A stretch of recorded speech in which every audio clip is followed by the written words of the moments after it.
दुनिया वाले सबक सीख जाएंगे। सब श्याम सुंदर आगे को बढ़े हैं तो रुक्मिणी ने कलाई पकड़ ली, जवाब दिया प्रभु आप नहीं जाओ क्योंकि हमारा भैया तुमसे ताकत में ज्यादा है, तुम नहीं जाओ। बोली है रुक्मिणी कि भैया तुम हल्के हो भैया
नहीं आप नहीं जाओ क्योंकि हमारा भैया बड़ा ही दुराचारी है, तुम्हें मार देगा तो फिर मैं क्या करूंगी।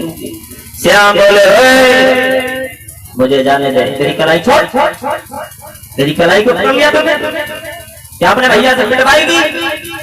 जवाब दिया स्वामी ना जाओ। श्याम बोले कोई बात नहीं तुम चुपचाप बैठो, मुझे जाने दो। श्याम सुंदर रथ से नीचे आए, जवाब दिया लड़ने आए हो तो आ जाइए सामने। आगे को बढ़े, रुकुम से युद्ध हुआ है। श्याम सुंदर बोले हैं रुकुम मेरी बात सुनो,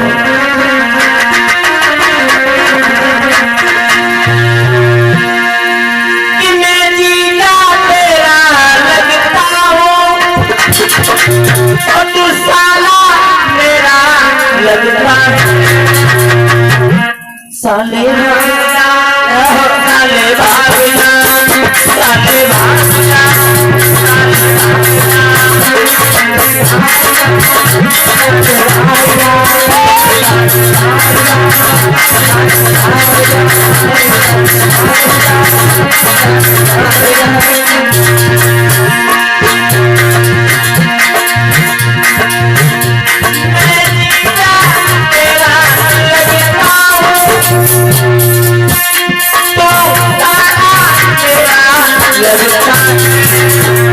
साले भागना साले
लेकिन रुकुम दबा नहीं, हमें रुकुम को परास्त करके अपने रथ के पीछे बांध लिया और आगे को बढ़े हैं तो उधर से बलराम आए हैं। बलराम ने देखा क्यों श्याम तुम्हें इतनी बार समझाया, अरे किसकी लड़की को ले आए? जवाब दिया भैया इन्होंने ने तो पत्र भेजा था पंडित जी के हाथों से, नीच से पूछो। बलराम आ गया, जवाब दिया क्या लड़की? अरे तुम्हें अपने माता पिता की इज्जत का ख्याल नहीं है, तुम श्याम के साथ चली आई, क्यों आई? रुक्मिणी ने दोनों हाथ जोड़े हैं, जवाब दिया दादाजी हमारा भैया अपने साले के साथ में मेरी शादी करना चाहता था, इसलिए मैंने अपना वर अपने श्याम को चुन लिया है। इसी बीच में 551 श्रीमान प्रमोद यादव फौजी देवसीपुर, 500 रुपया श्रीमान अनिल यादव देवसीपुर, 51 रुपया श्रीमान अखिलेश श्रीवास्तव अंटवा, 101 रुपया श्रीमान राम अवतार यादव अंटवा, 21 रुपया श्रीमान जुगल श्रीवास्तव अंटवा, 201 रुपया श्रीमान मानसिंह यादव शेखपुर, 50 रुपया श्रीमान प्रवीण यादव अंटवा, 50 रुपया श्रीमान अंकित यादव अंटवा, 20 रुपया श्रीमान कृष्णा यादव अंटवा, 100 रुपया श्रीमान रामवरण यादव बारेपुर, 201 रुपया श्रीमान अंकित यादव कोयलरा वहां से आए हैं, और 501 रुपया श्रीमान विपिन कुमार संबर खेड़ा उनकी तरफ से आए हैं। रामवरण भैया आए, बैठे कहाँ हैं? कहाँ बैठाते लोग आए कहाँ? बलराम से कहा है हमारा भैया हमारी शादी अपने साले के साथ करना चाहता था, इसलिए मैंने अपने श्याम को अपना पति समझ लिया है। बलराम बोले कोई बात नहीं, चुपचाप बैठो। पीछे से क्या देखा? शिशुपाल की फौज आ रही है। श्याम सुंदर ने शिशुपाल की फौज को परास्त कर दिया, अंत में लेकर के आगे को आए। दूसरी जगह प्रमाण ये लिखा है कि भीष्मक ने अपने घर पर बुलाया है, विधान के अनुसार शादी की है, कन्यादान हुआ, उसके बाद हमारे पड़ी शादी का कार्य जब संपन्न हुआ है, भोजन कराया गया, और जब भोजन कराया गया है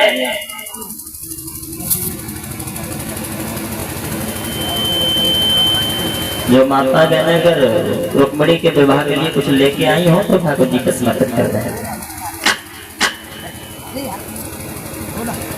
जब भोजन कराया और लड़कियां गीत गाने लगी, और गीत गाने के साथ साथ एंटीना ले गया तो वो गाली गाने लगी, और परीक्षित बात गीत तो खूब सुने हुए, लेकिन इनके गीत लिखनवा कभी कहाँ रात हो जाको पता आज दिन तक ना चलो।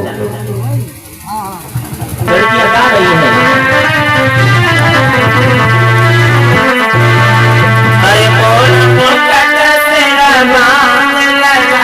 तुम देवा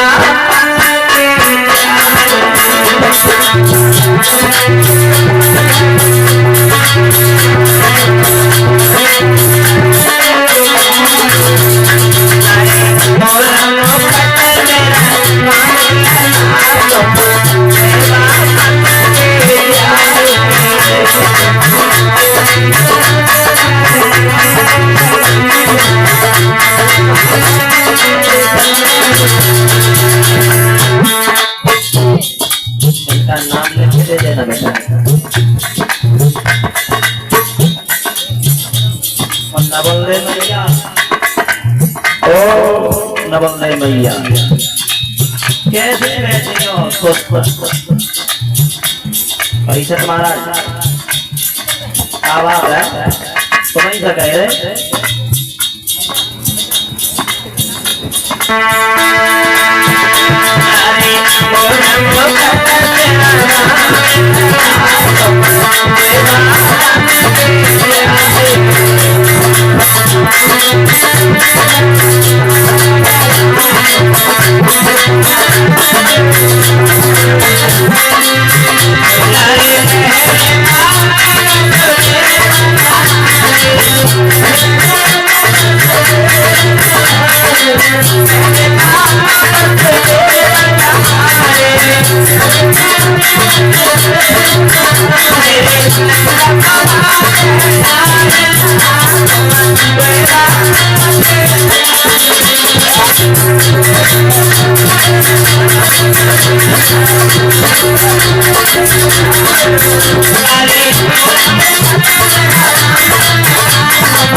इस तरीका से अपने घर पर बुलाया है, शादी का कार्य संपन्न हुआ है।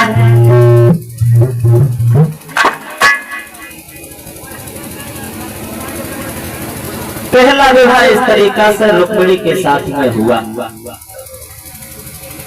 रुक्मिणी के साथ में पहला विवाह हुआ। उसके बाद एक नहीं, श्याम सुंदर के 16,108 विवाह हुआ। पहला विवाह रुक्मिणी के साथ में हुआ है, दूसरा विवाह जामवंती के साथ में हुआ है, तीसरा विवाह सत्यभामा के साथ में हुआ, चौथा विवाह कालिंदी के साथ में, पांचवा विवाह मित्रवृंदा के साथ में हुआ, छठवां विवाह सत्या के साथ में हुआ और सातवां विवाह शीलभद्रा नाम की लड़की के साथ में हुआ और आठवां विवाह लक्ष्मणा के साथ में हुआ। अब कितने बचे? 16,100 विवाह जो है एक पृथ्वी का पुत्र हुआ है। उसने ये संकल्प किया था कि जब हम 20,000 एकत्रित कर लूंगा कन्याओं को तो उसके बाद में एक साथ मिलकर के शादी करूंगा। इसी के बीच में 1 से 1 रुपया हमारे पास आ रहे हैं, 1 से 1 रुपया हमें देकर के सम्मानित कर रहे हैं। वो 51 रुपए हमारे पूरे स्टाफ के लिए दे रहे हैं। परम सम्मानीय श्रीमान नेत्रपाल यादव ग्राम अंटवा, उनकी तरफ से 1 से 1 रुपया हमारे पास में और 51 रुपया हमारे सभी साथियों के पास में आए हैं। और ये रुक्मिणी के विवाह में 5 बर्तन श्रीमान राजेश यादव अंटवा और 5 बर्तन श्रीमान अनुरुद्ध प्रताप यादव इसी गांव अंटवा से, 5 बर्तन कार्तिक यादव अंटवा और 21 रुपए रुक्मिणी के विवाह में कन्यादान के रूप में ये समर्पित किए हैं। भगवान का मैया से कामना करूंगा दीर्घ आयु होती रहे, समाज का सम्मान मिलता रहे, धर्म कार्यों में इसी तरीका से हाथ अग्रसर होते रहे।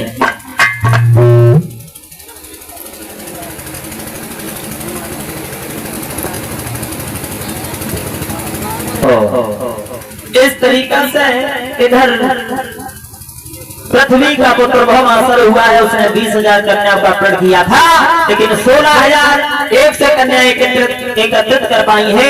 तब तक 16,001 कन्याओं ने भगवान से निवेदन की है, तो भगवान चले ही 16,001 कन्याओं को कैद से छुड़ाया, जवाब दिया तुम अपने घर के लिए चले जाओ। 16,001 कन्याएं कहने लगी है प्रभु तुम्हें तो मालूम होना चाहिए अगर कोई लड़की एक दिन के लिए घर से गायब हो जाती है तो उसकी बदनामी गांव में नहीं क्षेत्र में हो जाती है। हमें तो न जाने कितने दिन हो गए हैं, हमें कोई अपनाएगा नहीं, इसलिए तुम एक काम करो अपने साथ में ही रख लो। तो श्याम सुंदर ने 16,001 लड़कियों के साथ विवाह किया। इस तरीका से 16,001 से 8 रानियां हुई। 16,001 से 8 रानियों के प्रत्येक रानी के गर्भ से 10 पुत्र पैदा हुए और एक एक लड़की पैदा हुई। अब सोचने की बात परीक्षा महाराज आजकल ऐसा सिस्टम होता तो खिलाई के तो इलेक्शन में कई बार में फाइनल लेकिन 10 पुत्र हुए हैं, एक एक लड़की हुई है। कितने लड़का हो गए? 1,61,100 साई 80 सुवन कृष्ण कहलाई। 1,61,080 पुत्र हुए हैं। 16,108 रानियां हैं, 16,108 उनकी कन्याएं हैं। इतने बड़ा परिवार होने पर भी श्याम सुंदर बाल ब्रह्मचारी कहलाए हैं। आज के नरों से एक नारी नाय समारी जाते हुए श्याम सुंदर के 16,108 रानी है। लक्षण अवतारी के यहाँ से प्रकट हो इतने के श्याम सुंदर बाल ब्रह्मचारी है। 16,108 लड़कियों के साथ में और इतना ही नहीं, अभी 1.5 विवाह और बाकी है। पहला विवाह जो हुआ था वो राधा के साथ में हुआ था भंडी वन में। ब्रह्मा जी ने कन्यादान लिया था। इस तरीका से 16,109 विवाह हुए। आधा विवाह कुब्जा के साथ में बताते हैं। इस तरीका से इतने विवाह हुए। वो लेते एक लाइन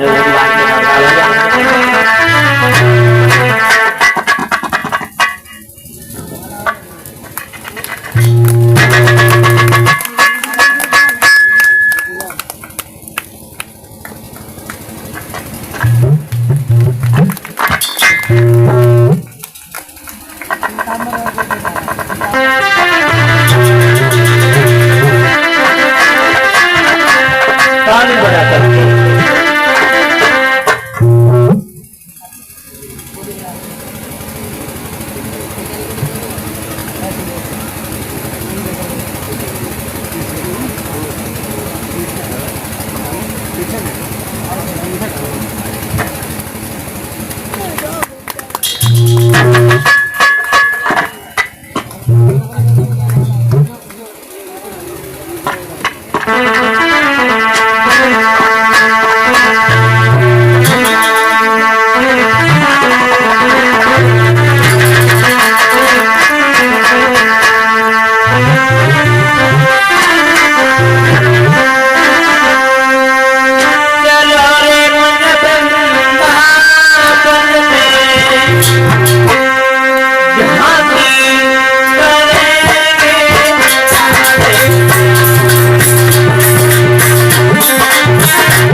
और इसी बीच में जो सम्मान किया है कलश वाली कन्या को एक एक टिफिन और एक एक स्टॉल दुपट्टा देकर के सम्मानित कर रहे हैं हमारे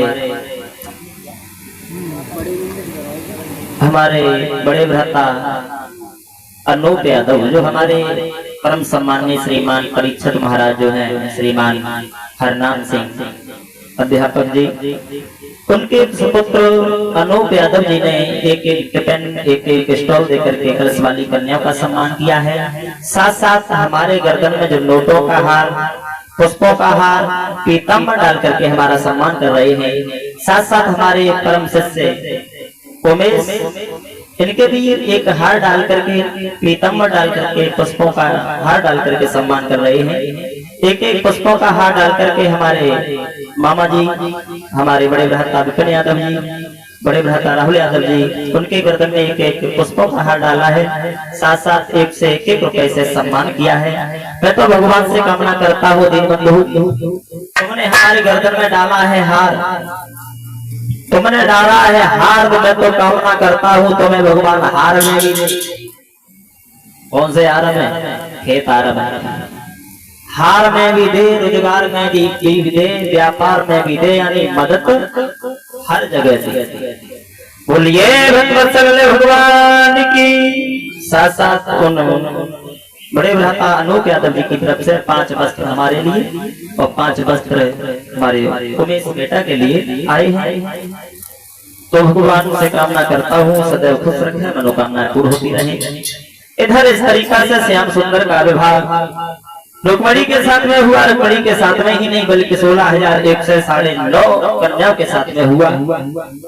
आइए अब देखते हैं भगवान कन्हैया की बालापन की कहानी में श्याम सुंदर और सुदामा जब साथ साथ पहुंचे हैं गुरु के पास में शिक्षा लेने के लिए, तो एक दिन गुरु माता ने देखा कि घर पे ईंधन नहीं है। कलश वाली कन्या फिर से बाहर निकल आई।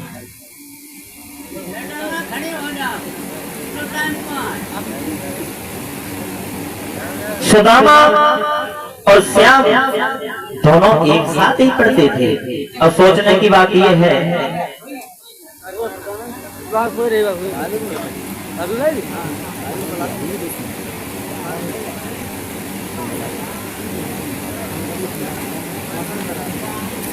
जब आपस में रह रहे हैं, एक दिन गुरु माँ ने कहा है, बेटा श्याम घर पे ईंधन का नाम नहीं है, मौसम खराब हो रहा है, तुम एक काम करो वन में चले जाओ, वन में जाकर के सूखी लकड़ियों को लेकर के आओ, तो घर में ईंधन हो जाएगा, भोजन भी बन जाएगा और हवन यज्ञ भी होता रहेगा। चले हैं दोनों भाई। जब दोनों भाई आगे को जा रहे हैं तो गुरु माँ ने सुदामा को इशारा दिया है, जवाब दिया है, भैया तुम इधर आओ। लेकिन इधर तुम तक माँ ने कहा है, सुदामा तुम दोनों लोग भोगे जा रहे हो, वन में न जाने कितना समय लग जाए, तुम एक काम करो, मैं तुम्हें थोड़ी सी चना दे रहा हूँ, ये चना लेकर के चले जाओ। वो चना लेकर के चले हैं, बीहड़ वन में पहुंचे। जब बीहड़ वन में पहुंचे हैं तो क्या देखा, बारिश होने लगी, बादल गरजने लगे, ठंडी ठंडी हवा चलने लगी। श्याम सुंदर वृक्ष के ऊपर खड़े हैं, सुदामा नीचे लकड़ियों को बीन रहे हैं। सुदामा ने सोचा सर्दी लग रही है और भूख भी लग रही है, तो सुदामा ने क्या किया, भाई वो चना निकाले और चबने लगा। और जब सुदामा ने चना चबे हैं तो श्याम सुंदर बोले हैं, भैया तू क्या खा रहा है? अरे हमें भी भूख लगी है, हमें भी कुछ दे दे हो। सुदामा बोले, हमारे पास में क्या रखा है? अरे हमारे दांत कप रहे हैं और तू कह रहा है कि हमें कुछ दे दो। श्याम सुंदर बोले, भैया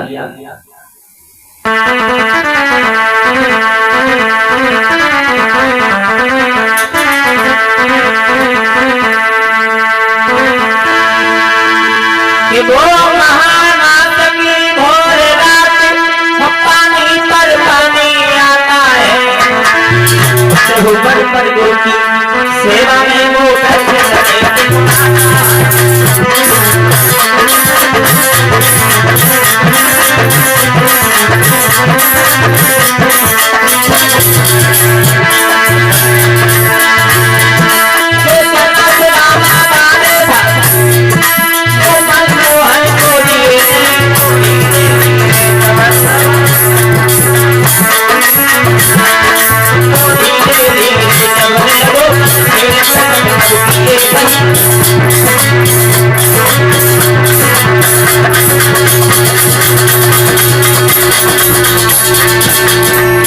सुदामा ने प्रकट कर दिया। श्याम ने कुछ नहीं कहा, कोई बात नहीं, कोई बात नहीं। लकड़ियों को लेकर के आए हैं घर पे, तो माँ ने पूछ लिया, श्याम तुम्हें सुदामा ने कुछ खाने के लिए दिया था? जवाब जैसे कुछ लोग कहते हैं कि कन्हैया ने श्राप दे दिया था, लेकिन ऐसा नहीं लिखा। गुरु माँ ने कहा था जो गुरु से कपट करता है, घर से चोरी करना है, तो या तो निर्धन हो जाता है या खोड़ी हो जाता है।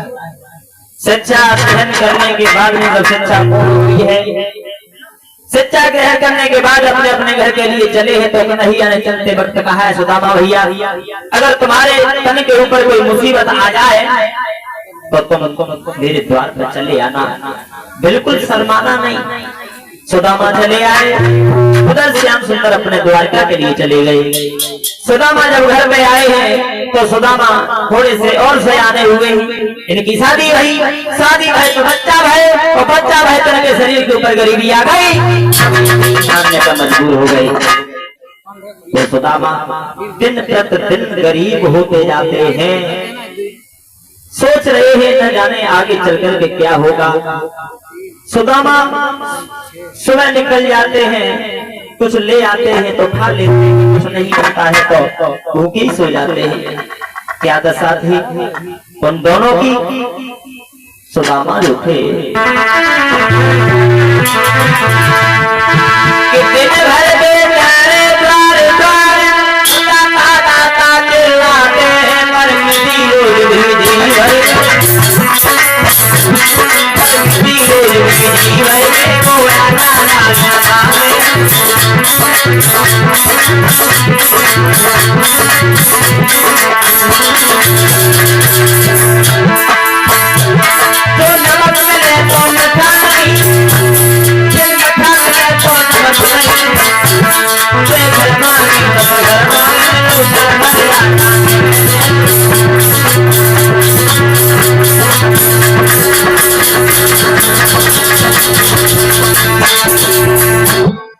सुबह का भोजन हो जाता है तो शाम का इंतजाम नहीं, और शाम का भोजन हो जाए तो सुबह का इंतजाम नहीं। सुदामा बड़े ही परेशान होने लगे।